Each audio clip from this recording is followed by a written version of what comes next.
दोस्तों, आपका एक बार फिर से स्वागत है ब्राइट फैक्ट्स में, जहां हम आपके लिए हर रोज देश और दुनिया भर की 15 बड़ी खबरें लेकर आते हैं। हमारी इस मेहनत के लिए वीडियो को एक छोटा सा लाइक जरूर कर दें। तो दोस्तों, सबसे पहले देश में कोरोना के कुल मरीजों की संख्या जान लेते हैं। अब तक देश में कुल मरीजों की संख्या बढ़कर 23,29,639 हो गई है। इसमें 6,44,948 एक्टिव केसेस हैं और वही 16,30,600 मरीज स्वस्थ हो चुके हैं और 46,091 लोगों की इस बीमारी से मौत हो चुकी है। इसी के साथ दोस्तों, आज के वीडियो में आप देखने वाले हैं आखिरकार बन गई कोरोना की दवा। इस देश के राष्ट्रपति ने खाई पहली दवा। और जानिए, पिता की संपत्ति पर बेटों के साथ साथ अब बेटियों का भी होगा बराबर का हक। सुप्रीम कोर्ट ने दिया फैसला। साथ ही साथ मोदी सरकार दे रही सस्ते में घर का सभी सामान। जानिए कैसे मिलेगा आपको, आगे देखेंगे। ट्रेनों को लेकर बड़ा फैसला, सरकार ने किया ये ऐलान और आपके लिए बहुत बड़ी बात निकल कर आई है। एक बहुत बड़ी खबर निकल कर आई है दोस्तों, और इससे ज्यादा पेट्रोल डीजल आप नहीं खरीद पाएंगे। सरकार का बड़ा ऐलान। साथ ही सरकार दे रही है आपकी बेटी की शादी और पढ़ाई के लिए 6 लाख रुपए तक की मदद। बस करें ये आसान सा काम। दोस्तों, सभी खबरों को विस्तार से जानने के लिए वीडियो को अंत तक जरूर देखें। लेकिन उससे पहले इस वीडियो को बनाने में मुझे बहुत मेहनत लगती है और इस मेहनत के लिए वीडियो को एक छोटा सा लाइक करना ना भूलें।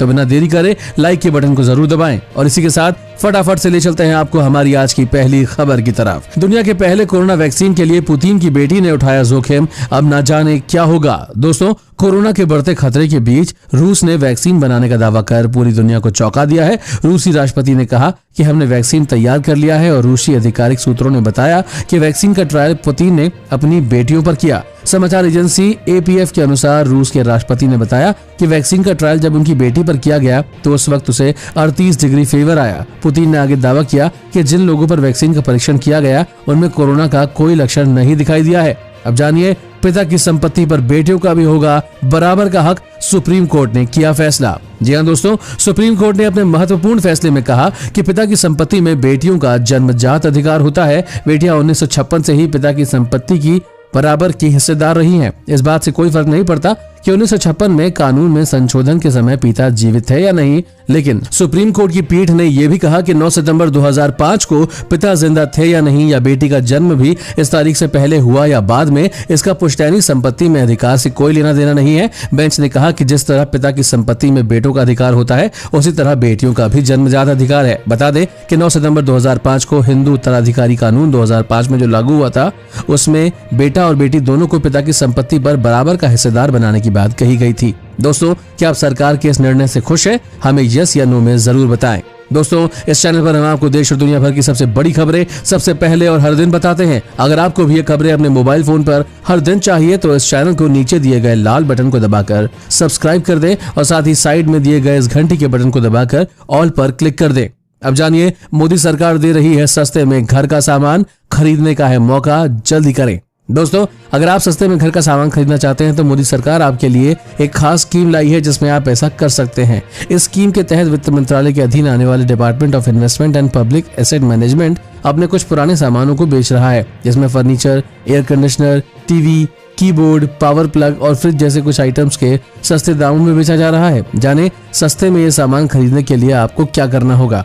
स्कीम के तहत सामान खरीदने की आखिरी तारीख 31 अगस्त है। स्कीम के तहत सामान खरीदने के लिए आपको अप्लाई करना होगा और अप्लाई करने के लिए dipam.gov.in पर जाएं। अब बता दें, इसी के साथ आपको टेंडर में सामान उसी ही दिया जाएगा जो सबसे ज्यादा बोली लगाएगा। हालांकि स्कीम के तहत सामान लौटाने जैसी कोई छूट नहीं मिलेगी। इस वीडियो को देखते रहिए दोस्तों, क्योंकि आगे आने वाला है। अगर आपकी कार या बाइक का कट गया है गलत चालान, तो अब घर बैठे ऐसे कराएं कैंसिल। जानिए, उससे पहले जानिए, यात्री ट्रेनों को लेकर आया बड़ा फैसला। मोदी सरकार ने किया ये ऐलान। दोस्तों, केंद्र की तरफ से जारी एक लेटेस्ट बयान में कहा गया है कि कोविड-19 मामलों के प्रसार के चलते नियमित यात्री और उपनगरीय ट्रेन सेवाएं निलंबित ही रहेंगी। हालांकि वर्तमान में चलाई जा रही 250 कोरोना स्पेशल ट्रेनों का परिचालन पहले की तरह ही जारी रहेगा। देश में सबसे बड़े कोरोना प्रभावित राज्य महाराष्ट्र के मुंबई में लोकल ट्रेनों को चलाने के लिए मोदी सरकार ने कहा कि केवल राज्य की सरकार की आवश्यकता के अनुसार ही मुंबई में सीमित लोकल ट्रेनें चलेंगी। लेकिन वहीं अब से मुंबई लोकल ट्रेनों में सफर के लिए QR कोड को अनिवार्य कर दिया गया है।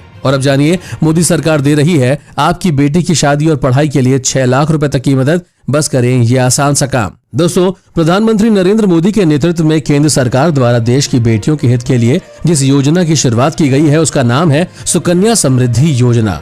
इस योजना की एक खास बात, इसमें गारंटी के साथ टैक्स रिटर्न देने वाली बेहतरीन इन्वेस्टमेंट योजना है। इसे ऐसे परिवारों के लिए बहुत ज्यादा मददगार साबित होना है जिनकी आर्थिक स्थिति ठीक नहीं है। सुकन्या समृद्धि योजना के तहत अधिकतम केवल 2 बेटियों को लाभ दिया जा सकता है। जैसा कि अगर एक पिता की 1 या 2 या उससे भी अधिक बेटियां हों तो वह इस योजना के तहत केवल 2 बेटियों का ही खाता खोल सकता है।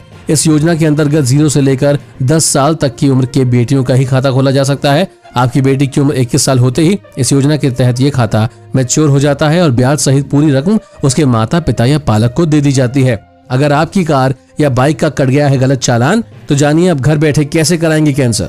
जी हाँ दोस्तों, कई बार ऐसा हो जाता है कि ट्रैफिक पुलिस वाले जबरदस्ती आपका चालान थमा देते हैं और कई बार स्ट्रीट लाइट के ऊपर लगे कैमरों को गाड़ी का नंबर ठीक से नहीं दिखता और वह गलती से कुछ भी नंबर डाल देता है, जिसकी वजह से गलत इंसान का चालान कट जाता है। ऐसे में यदि गलत चालान कटने से आपको परेशानी हो रही हो तो आप उसे कैंसिल कैसे करवा सकते हैं, बताते हैं। अगर किसी का गलत चालान कट गया है तो वो ट्रैफिक पुलिस की हेल्पलाइन पर संपर्क करके इस बारे में जानकारी दे सकते हैं। इसके अलावा ईमेल के जरिए भी अपनी शिकायत दर्ज कराई जा सकती है। ट्रैफिक पुलिस द्वारा वेरिफिकेशन के बाद काटे गए गलत चालान को कैंसिल कर दिया जाता है। सबसे अच्छी बात यह है कि उसके लिए किसी तरह का कोई चार्ज भी नहीं देना पड़ता। इसी के साथ आगे देखेंगे दोस्तों, वाहन चालकों को बड़ा झटका, पेट्रोल और डीजल खरीदने की लिमिट हुई तय, जाने बाइक और कार के लिए क्या है नियम। उसके पहले जानिए, ऑटो को बनाया अपना घर लेकिन सुविधा देखकर रह जाएंगे हैरान। दोस्तों, अरुण नाम के व्यक्ति का सपना था कि वो एक आलीशान घर में रहे, लेकिन उसकी वित्तीय हालत ऐसी नहीं थी तो वो अपने लिए एक छोटा सा घर भी नहीं बना पाया। लेकिन उन्होंने हिम्मत नहीं हारी और अपनी ऑटो में ही कुछ बदलाव करके उसे घर जैसा बना डाला, जिसे देखने वाला हर व्यक्ति हैरान रह जाता है। इस व्यक्ति ने ऑटो रिक्शा की 36 वर्ग फुट की जगह पर बेहद खूबसूरत आशियाना बनाया है। इस आशियाने में bedroom, living room, kitchen, bathtub, toilet और ऑफिस भी है। और सबसे खास बात कि इस घर में 600 वॉट का सोलर पैनल, 250 लीटर पानी का टैंक, दरवाजे, सीढ़ियां और कपड़े सुखाने की जगह भी है। इस घर को बनाया है चेन्नई के 23 साल के अरुण प्रभु ने केवल 1 लाख रुपए में। उन्होंने इस घर का नाम रखा है सोलो 0.1। और अब जानिए, माता वैष्णो देवी यात्रा 16 अगस्त से होगी शुरू, सरकार ने जारी किए दिशा निर्देश। दोस्तों, 16 अगस्त से माता वैष्णो देवी यात्रा शुरू हो जाएगी और सीमित संख्या में घरेलू श्रद्धाओं को माता के दर्शनों के लिए परमिशन मिलेगी। रात के समय भवन मार्ग पर यात्रा बंद रहेगी और 10 साल से कम आयु के बच्चे फिलहाल यात्रा नहीं कर सकेंगे। यात्रा के दौरान मास्क पहनना जरूरी होगा, जिसके बिना यात्रा नहीं कर पाएंगे। सुबह शाम माता के भवन में होने वाली दिव्य आरती में श्रद्धालुओं को बैठने की परमिशन नहीं होगी और माता के भवन पर श्रद्धालुओं के रात में ठहरने पर फिलहाल पाबंदी रहेगी। 30 सितंबर तक एक दिन में अधिकतम 5000 यात्री ही दर्शन कर सकेंगे और आरोग्य सेतु ऐप डाउनलोड करना सबके लिए अनिवार्य होगा। मूर्तियों और पवित्र किताबों को छूने की भी अनुमति नहीं होगी। और अब जानिए, वाहन चालकों को लगा बड़ा झटका, पेट्रोल और डीजल खरीदने की लिमिट हुई तय, जाने बाइक और कार के लिए क्या है इसके नियम। दोस्तों, मिजोरम सरकार ने मंगलवार को ईंधन की तादाद प्रति वाहन तय कर दी है। अब प्रदेश में स्कूटर में केवल 3 लीटर और कार में केवल 10 लीटर तक ही पेट्रोल डीजल भरवाया जा सकता है। मीडिया रिपोर्ट्स के अनुसार कोरोना की वजह से कई स्थानों पर लॉकडाउन लगा हुआ है। फ्यूल टैंक समय पर नहीं पहुंच पा रहे हैं, जिसकी वजह से वहां पर पेट्रोल और डीजल की कमी हो गई है। ऐसे में सरकार ने फ्यूल राशनिंग का फैसला लिया है। इस निर्णय के बाद मिजोरम की राजधानी आइजोल में पेट्रोल पंप पर लंबी लाइन लग गई है। अफसरों ने बताया कि आदेश के मुताबिक स्कूटरों के लिए 3 लीटर, अन्य दोपहिया वाहनों के लिए 5 लीटर, हल्के मोटर वाहन यानी कार के लिए 10 लीटर और maxi cabs, mini truck, Gypsy के लिए 20 लीटर की अनुमति है। वहीं ट्रक और बस के लिए 100 लीटर की इजाजत दी गई है। और अब जानिए, सऊदी अरब ने पाकिस्तान को लोन देने से किया इनकार, कहा अब तेल भी नहीं देंगे। जी हां दोस्तों, सऊदी अरब ने पाकिस्तान को ऋण और तेल की आपूर्ति को समाप्त करने के साथ साथ दोनों देशों के बीच एक दशक से चली आ रही दोस्ती को आखिरकार समाप्त कर दिया है। नवंबर 2018 में सऊदी अरब द्वारा घोषित $6.2 बिलियन के पैकेज का एक हिस्सा अब सऊदी अरब को वापस चाहिए, जो वो पाकिस्तान से मांग रहा है। $1 अरब का भुगतान करने के लिए पाकिस्तान से कहा गया है कि $6.2 बिलियन के पैकेज में कुल $3 बिलियन का ऋण और एक ऑयल क्रेडिट सुविधा थी, जिसमें $3.2 बिलियन की राशि शामिल है। आगे देखिए दोस्तों, नहीं चलेगा इस तरह का आधार कार्ड, UIDAI ने जारी की चेतावनी। उससे पहले जानिए, संजय दत्त को फेफड़ों का 3rd स्टेज एडवांस कैंसर, इलाज के लिए जा सकते हैं अमेरिका। दोस्तों, संजय दत्त के फैंस के लिए एक बुरी खबर है। दत्त फेफड़ों की कैंसर से जूझ रहे हैं। उन्हें 3रे स्टेज का एडवांस कैंसर है और रिपोर्ट के अनुसार वे अपने इलाज के लिए अमेरिका जा सकते हैं। हालांकि इस मामले में संजय दत्त की तरफ से कोई बयान नहीं आया है और उनका परिवार कल इस बारे में घोषणा कर सकता है। छाती में दर्द और सांस लेने में दिक्कत की शिकायत के बाद उन्हें 8 अगस्त को मुंबई के लीलावती अस्पताल में भर्ती कराया गया था। वहां उनका कोरोना टेस्ट हुआ, जिसके रिपोर्ट्स नेगेटिव आए थे। 2 दिन अस्पताल में गुजारने के बाद संजय दत्त 10 अगस्त को डिस्चार्ज होकर अपने घर लौट आए।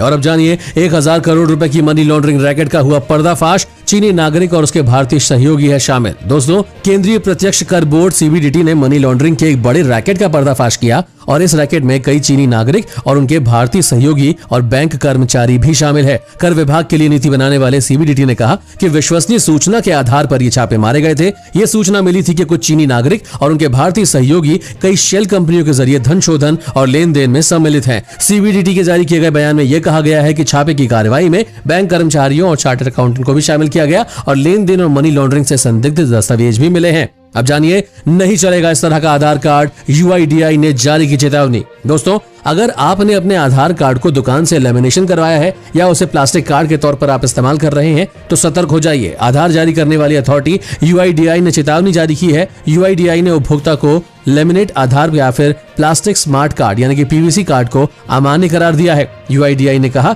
कि प्लास्टिक आधार या Aadhaar smart card PVC card valid नहीं है। यूआईडीआई का कहना है कि अगर आपके पास प्लास्टिक का आधार कार्ड है तो ये कार्ड अब बेकार है। दरअसल प्लास्टिक आधार की अनऑथराइज प्रिंटिंग के चलते क्यूआर कोड डिसफंक्शनल हो जाता है और इसी के साथ निजी जानकारी चोरी होने का खतरा होता है। आपकी पर्सनल डिटेल्स को बिना किसी अनुमति के शेयर किया जा सकता है। इसके लिए यूआईडीआई ने प्लास्टिक आधार कार्ड को अमान्य घोषित कर दिया है। और अब जानिए, सीएम योगी की कोरोना मीटिंग में बड़े अधिकारी खेल रहे थे वीडियो गेम, फोटो ट्वीट करके किया दावा। जी हां दोस्तों, आपके सांसद संजय सिंह ने एक फोटो ट्वीट करके दावा किया है कि सीएम योगी जब कोरोना के हालात पर मीटिंग ले रहे थे तब मीटिंग में मौजूद अधिकारी वीडियो गेम खेल रहे थे। संजय सिंह ने ट्वीट में लिखा है कि मैंने सही कहा था कि कोरोना से लड़ने के लिए नहीं, क्रिकेट मैच खेलने के लिए योगी जी ने टीम 11 बनाई है। देखिए, योगी जी कोरोना की मीटिंग ले रहे हैं और उनके प्रमुख सचिव वीडियो गेम खेल रहे हैं। इमेज में सीएम योगी आदित्यनाथ अधिकारियों के साथ बैठक करते नजर आ रहे हैं। अब देखेंगे दोस्तों, कोरोना को खत्म करने के लिए सरकार ने लिया ये बड़ा फैसला। 72 घंटों में ये करने को कहा। दोस्तों, देश भर में कोरोना के 22 लाख से ज्यादा पॉजिटिव केसेस आ चुके हैं और जिन राज्यों में टेस्टिंग कम है और जहां पॉजिटिविटी के रेट ज्यादा हैं, वहां टेस्टिंग बढ़ाने की जरूरत सामने आई है। एक्सपर्ट्स अब ये कह रहे हैं कि अगर हम शुरुआत के 72 घंटों में ही केसेस की पहचान कर लें तो इस संक्रमण काफी हद तक धीमा हो जाता है। इसी कड़ी में प्रधानमंत्री मोदी ने सभी राज्यों के मुख्यमंत्रियों से आवेदन किया है कि वो भी इसी 72 घंटे वाली तकनीक को अपनाएं।